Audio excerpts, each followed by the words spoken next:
Hello guys, welcome back to my channel. Guys, आज मैं close friends season 2 episode 2 का Hindi explanation आप लोगों से शेयर करने वाली हूँ। अगर आपने एपिसोड 1 नहीं देखा है तो मैंने लिंक डिस्क्रिप्शन बॉक्स में दे दिया है, प्लीज़ चेक इट आउट। तो चलिए आज का वीडियो स्टार्ट करते हैं। एपिसोड 2 की शुरुआत में दिखाया जाता है टाइफून और जेडाई मीटिंग रूम में आते हैं। फिर मीटिंग स्टार्ट होता है। टीना कहती है बात यह है कि मुझे कुछ नया और पॉजिटिव चाहिए। मुझे एक ऐसा लव सॉन्ग चाहिए जिसमें लव शब्द का यूज नहीं होगा, जैसा अभी आपने कहा खुनपाई, एक शिप पेयरिंग। पाई कहता है श्रोताओं को ये समझाने के लिए कुछ भी करो कि मिलिन और जेडाई सच में रिलेशनशिप में है।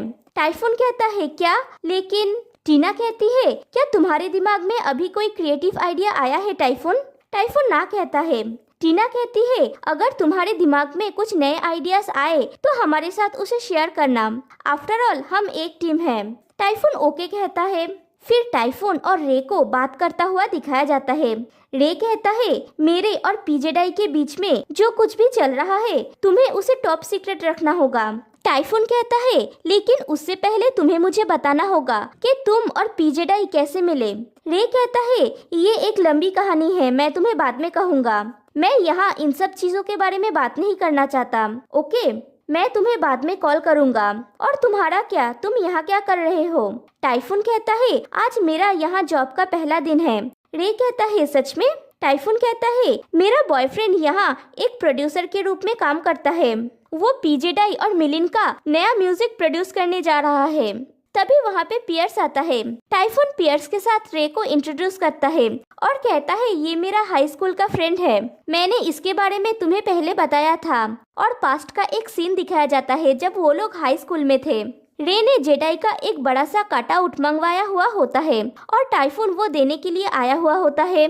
टाइफून कहता है रे तुम पागल हो क्या, तुमने 5000 बर्ड्स दे के ये कटआउट खरीदा? रे कहता है आहिस्ता बोलो नहीं तो मेरी मॉम सुन लेगी, और उससे भी जरूरी उसका एक नाम है, ये जेडाई है और मैं उसका बहुत बड़ा फैन हूँ। टाइफून कहता है ओ अच्छा, लेकिन इसका कॉस्ट 5000 नहीं होना चाहिए था।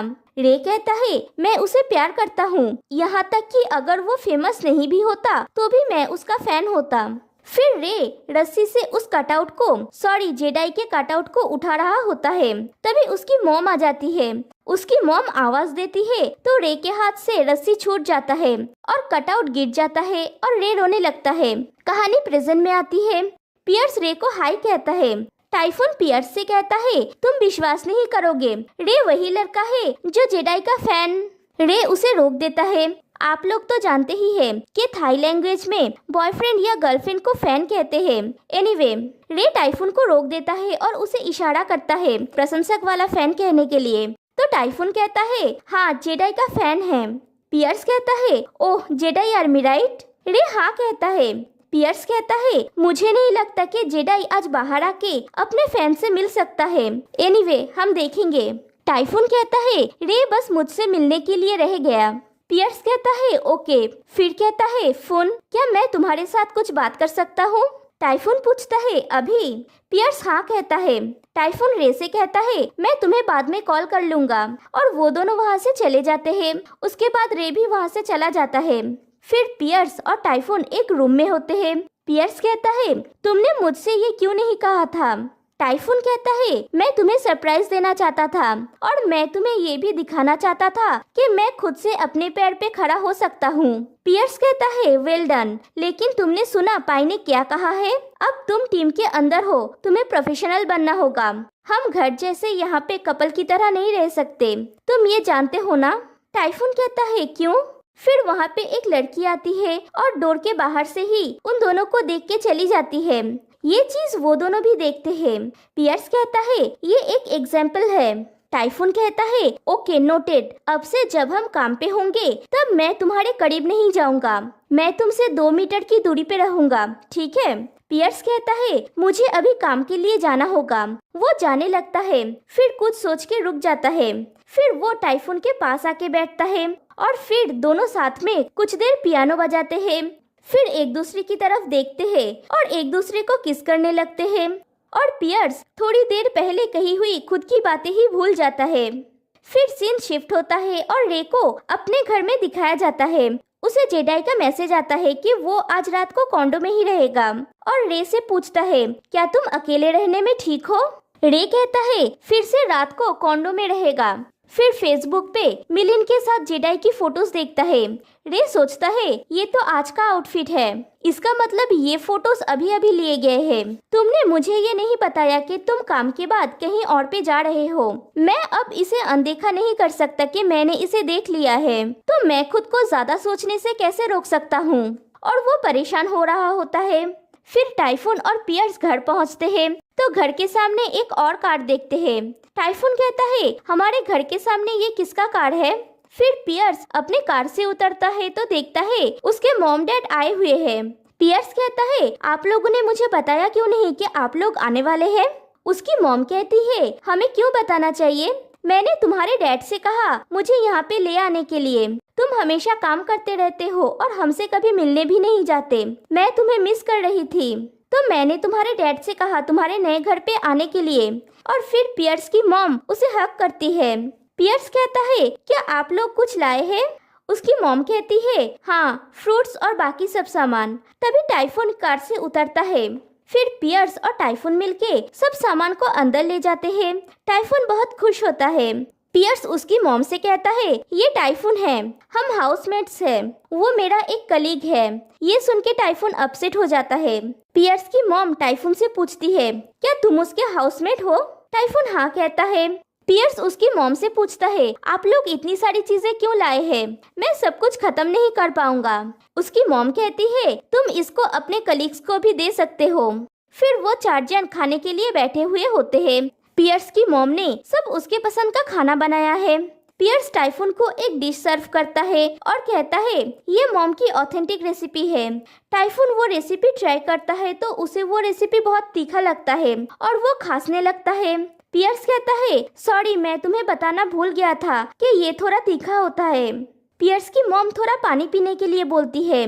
पियर्स के डैड टाइफून को पानी की जगह पे गलती से बियर दे देता है और टाइफून भी बिना देखे उसे पी लेता है और उसकी तबीयत और भी ज्यादा खराब हो जाती है। फिर पियर्स टाइफून को पानी देता है। उसकी मॉम कहती है मुझे लगता है कि तुम बिल्कुल भी तीखा खाना नहीं खा पाते हो। टाइफून कहता है नहीं। पियर्स टाइफून से कहता है क्या तुम ठीक हो। टाइफून हाँ कहता है। फिर पियर्स अपने डैड से पूछता है क्या आपका बियर पीना ठीक है, आपको ड्राइव करना है ना। पियर्स की मॉम कहती है हम अभी घर नहीं जा रहे हैं। पियर्स और टाइफून शॉक्ड हो जाते हैं। पियर्स कहता है तो आप लोग आज रात को कहाँ पे रहेंगे, आंट पिन के घर पे। पियर्स की मॉम कहती है मेरे बेटे का इतना बड़ा घर होते हुए हम रात को किसी और के घर पे क्यों रहेंगे। पियर्स कहता है लेकिन। उसकी मॉम कहती है क्या तुम हमें सिर्फ एक दिन के लिए मिलोगे। फिर टाइफून से कहती है हम दोनों पियर्स के रूम में रह सकते हैं, हम तुम्हें परेशान नहीं करेंगे। फिर टाइफून को अपना सामान पैक करता हुआ दिखाया जाता है। पियर्स कहता है तुम कहाँ जा रहे हो, तुम्हें जाने की जरूरत नहीं है, तुम छोटे वाले रूम में रह सकते हो। टाइफून कहता है मुझे शुरू से ही उस रूम में रहना चाहिए था, है ना, क्योंकि मैं सिर्फ तुम्हारा जूनियर हूँ जो रेंट पे करता है। पियर्स कहता है कम ऑन फोन, तुम जानते हो मैंने अभी तक मेरे पेरेंट्स से हमारे बारे में नहीं कहा था, मैं ऐसे कैसे उनको सब कुछ बता देता। टाइफून कहता है तो फिर मुझे समझना चाहिए और अचानक से तुम्हारा जूनियर हो जाने में कुछ भी फील नहीं करना चाहिए। फिर पियर्स टाइफून को पीछे से पकड़ लेता है और कहता है ऐसा नहीं है कि मैं उनसे नहीं कहने वाला हूँ, लेकिन अभी सही समय नहीं है, हमें शायद कुछ समय के लिए ऐसे ही चलना होगा, आई एम सॉरी। फिर टाइफून कहता है क्या मेरे पास और कोई चॉइस है, और वो पियर्स को छुड़ा के अपना सामान लेके जाने लगता है। तभी पियर्स के डैड वहाँ पे आते हैं। टाइफून उन्हें गुड नाइट कह के वहाँ से चला जाता है। फिर टाइफून बाहर जाके किसी को कॉल करता है, लेकिन कोई भी कॉल पिक नहीं करता। फिर पियर्स बाहर आता है और टाइफून से पूछता है तुम कहाँ जा रहे हो। टाइफून कहता है मैं एक फ्रेंड के घर पे सोने जा रहा हूँ। पियर्स कहता है कौन सा फ्रेंड। टाइफून कहता है मैं नहीं जानता, जो भी मेरे कॉल का आंसर करेगा। पियर्स कहता है कहीं जाने की जरूरत नहीं है, अंदर चलो। टाइफून कहता है तुम्हें अंदर जाना चाहिए, नहीं तो तुम्हारी मॉम को पता चल जाएगा। फिर टाइफून को रे का कॉल आता है। टाइफून रे को अपने घर का लोकेशन भेजने के लिए कहता है। रे कहता है ठीक है, गेट के सामने आके मुझे फिर से कॉल करना। फिर टाइफून चला जाता है। पियर्स की मॉम पियर्स को अंदर बुलाती है। पियर्स भी अंदर चला जाता है। फिर रे को दिखाया जाता है। वो सोचता है फून को कैसे पता चला कि मैं चाहता हूँ कि वो आ जाए। उसका जरूर कोई स्पेशल सेंस है, लेकिन वो पर्सन जिसको ये जानना चाहिए वो मेरी परवाह नहीं करता। फिर जेडाई को दिखाया जाता है। उसे छींक आती है। मिलिन कहती है क्या तुम ठीक हो? जेडाई कहता है हाँ, शायद कोई मुझे मिस कर रहा है। फिर कहता है कुछ नहीं। मिलिन कहती है थैंक यू मुझे यहाँ तक लिफ्ट देने के लिए। जेडाई कहता है इट्स ओके, हम दोनों एक ही दिशा में जा रहे थे। मिलिन कहती है मैंने तुमको काम के टाइम पे परेशान किया और अब तुमने मुझे लिफ्ट भी दिया। जेडाई कहता है मैंने कहा ना, ठीक है, हमें कुछ समय तक एक साथ काम करना होगा, तो हमें एक दूसरे की हेल्प करनी चाहिए। मिलिन कहती है मैं अभी जा रही हूँ और कार से उतर जाती है और एक लड़की उनकी फोटोज क्लिक कर रही होती है। फिर जेडाई वहाँ से चला जाता है। उसके बाद रे और टाइफून को दिखाया जाता है। रे कहता है क्या तुम बहुत गर्म दिमाग वाले नहीं हो फुन? टाइफून कहता है मुझे ऐसा नहीं लगता, इस बार मैं पहले की तरह ही अपने दिमाग को ठंडा रखा है। मैं बिल्कुल भी नहीं रोया और पियर्स के लोगों के सामने कोई सीन क्रिएट भी नहीं किया। मैंने अपना सबक सीख लिया है। मुझे समझ में नहीं आया हम सिर्फ कलीग्स हैं, क्या है ये? रे कहता है तो तुम क्या चाहते हो कि वो उनके सामने क्या कहे कि तुम उसके बॉयफ्रेंड हो? टाइफून कहता है उसे ये कहने की जरूरत नहीं है, लेकिन क्या उसको कम से कम ये नहीं सोचना चाहिए कि मैं उस स्थिति में हूँ जहाँ हम ओपन हो सकते हैं? क्या मैं कभी उसके लाइफ में एग्जिस्ट करता था? क्या उसने मेरे बारे में अपने फैमिली से कभी भी कुछ भी कहा है? रे कहता है शांत हो जाओ, मुझे देखो, हमारे फैमिलीज को अकेला छोड़ दो, तुम्हारे अलावा कोई नहीं जानता कि मैं जेडाई को डेट कर रहा हूँ। टाइफून कहता है लेकिन मेरे केस में ये 4 साल से ऊपर हो गया है और क्या मेरा ये आशा करना गलत है कि वो मेरे बारे में सीरियस होगा? रे कहता है यहाँ आके बैठो। टाइफून उसके पास जाके बैठता है। रे उसके उंगली में एक रिंग को दिखा के कहता है ये पिछले 4 साल का तुम्हारा सहारा है। टाइफून कहता है ये कॉलेज के बाद से ही है, ये रिंग अभी तक डार्क नहीं हुई है। फिर फ्लैशबैक का सीन दिखाया जाता है। टाइफून क्रिसमस पे पियर्स के लिए वेट कर रहा होता है। पियर्स आता है तो टाइफून कहता है तुम जानते हो मैं तुम्हारे लिए कब से वेट कर रहा हूँ, तुम अभी क्यों आ रहे हो? पियर्स उसको एक फ्लावर बुके देता है और मेरी क्रिसमस और हैप्पी बर्थडे विश करता है। फिर वो ये रिंग निकालता है और टाइफून के उंगली में पहना देता है। फिर दोनों एक दूसरे को आई लव यू कहते हैं और फिर हक करते हैं। कहानी प्रेजेंट में आती है। रे कहता है तुमने मुझे जो बताया है उससे वो एक अच्छा इंसान लगता है, तुम्हें उसे थोड़ा टाइम देना चाहिए। शायद उसके दिमाग में कुछ हो, इसलिए उसने अपने पेरेंट्स को अब तक नहीं कहा है। टाइफून कहता है लेकिन उसकी मॉम बहुत काइंड लगती है और उसका डैड भी। मुझे एक दिन में 2 समस्याओं का सामना क्यों करना पड़ा? रे कहता है काम के वहाँ पे क्या हुआ? टाइफून कहता है जब उन्हें पता चला कि मैं और पीपीआर साथ में हैं, तो हमारे बॉस ने मुझे तुरंत जांच के दायरे में ले लिया। पीपीआर्स ने भी मुझे कहा सही से रहने के लिए, और हम काम की जगह पे कपल जैसे नहीं रह सकते। अगर मुझे पहले पता होता तो मैं सेम जगह पे काम के लिए अप्लाई नहीं करता। रे कहता है लेकिन वो हाई रैंकिंग लोगों के सामने, पीपीआर्स का भी अपना पॉइंट है, मैनर्स जरूरी है। उसके अलावा तुम्हें भी पीपीआर्स के साइड पे होना चाहिए। इतना मत चिल्लाओ या उसे चूज करने के लिए मजबूर मत करो, अदरवाइज तुम संकट मोचक होगे। टाइफून कहता है वाओ, मुझे विश्वास नहीं हो रहा है कि तुम्हारे मुंह से इतना थॉटफुल मैसेज निकला, तुम बहुत चेंज हो गए हो। रे कहता है जब से मैंने पीजेडाई को डेट करना शुरू किया है, मैं रोज खुद से ये पूछता हूँ। टाइफून कहता है बाय द वे, तुम लोगों ने ये शुरू कैसे किया? ये एक आश्चर्य की बात है। रे कहता है मैं जानता हूँ ये सच में शुरू में आश्चर्य की बात थी, लेकिन उसके बाद जब हम लोगों ने डेटिंग करना स्टार्ट किया तो चीजें बुरी हो गई। टाइफून कहता है क्यों, क्या पीजेडाई तुम्हें मारता है?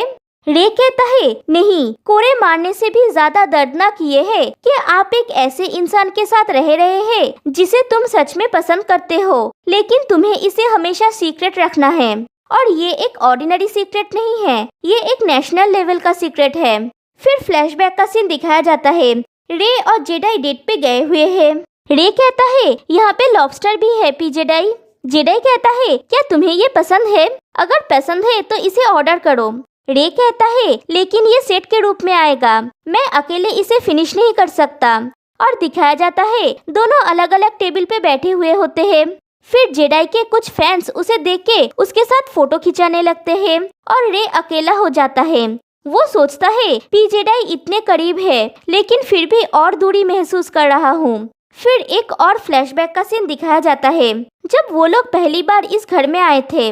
रे कहता है ये जगह बहुत खूबसूरत है, बाय द वे तुम मुझे यहाँ क्यों लाए हो? जेडाई कहता है मैंने ये घर खरीद लिया है। रे कहता है तुम मजाक नहीं कर रहे हो राइट? फिर दोनों एक दूसरे को हक करते हैं। कहानी प्रेजेंट में आती है। रे कहता है मैं अब फिर से उसकी फैन नहीं बन सकता क्योंकि मुझे नहीं पता कि मैं कब तक उसके साथ खुश रह पाऊंगा। शायद मेरा टाइम खत्म होने वाला है। मैं शायद एक प्यारा सा सपना देख रहा हूँ और मुझे जल्दी ही जागना होगा। टाइफून कहता है लेकिन तुम उसके साथ इस घर में रह रहे हो, वो जरूर तुम्हारे बारे में सीरियस है ना? रे कहता है मुझे लगता है कि वो मुझे इस घर में इसीलिए रहने देता है क्योंकि उसे डर लगता है कि किसी को पता चल जाएगा कि वो मेरे साथ है। मैं जैसे एक रखेल हूँ। नो, रखेल शब्द बहुत बुरा साउंड करता है। मैं एक घरेलू बिल्ली की तरह हूँ, तुम समझ रहे हो ना? वो जब चाहे आता है और चला जाता है। वो थोड़ी देर मेरे साथ खेलता है और चला जाता है और तब मैं एक कैट बन जाता हूँ जो अपने मालिक के लिए वेट करता है, ये बिना जाने कि वो कब वापस आएगा। टाइफून कहता है ओह मेरा फ्रेंड एक कैट बन गया, चलो ड्रिंक करते हैं, चलो हमारे सीक्रेट को पीते हैं। सीक्रेट्स कभी नहीं मरते, हम पिएंगे और सब कुछ भूल जाएंगे। हम भूल जाएंगे पी जेडाई और पी पियर्स के बारे में। और वो लोग जूस पीते हैं। फिर रे कहता है मेरे पास एक बेटर आइडिया है और वो टाइफून को जेडाई के ड्रिंक्स का कलेक्शन दिखाता है। टाइफून कहता है अगर पी पियर्स को पता चला तो वो शिकायत करेगा कि मुझसे शराब की बू आ रही है। रे कहता है तो क्या हुआ, कौन परवाह करता है? टाइफून कहता है राइट, तो क्या हुआ, कौन परवाह करता है? फिर टाइफून ऊपर के सेल्फ से बॉटल निकालने जाता है तो रे उसे रोक देता है और कहता है पी जेडाई टॉप सेल्फ के लिए बहुत पॉजिटिव है। टाइफून कहता है तो क्या हुआ, कौन परवाह करता है? रे कहता है मैं परवाह करता हूँ। फिर वो लोग ड्रिंक करते हैं। रे डांस करता है और टाइफून उसे वीडियो करता है। फिर दोनों सो जाते हैं। फिर टाइफून को प्यास लगी हुई होती है, वो उठ के पानी पीने जाता है। तभी उसे कुछ महसूस होता है कि कोई और भी घर में मौजूद है। तभी वहाँ पे रे आता है और कहता है मैं सो नहीं पा रहा था। टाइफून कहता है मैं सिर्फ यहाँ पे पानी पीने के लिए आया हूँ। फिर टाइफून पानी पीने जाता है और किसी को देख के चौंक जाता है।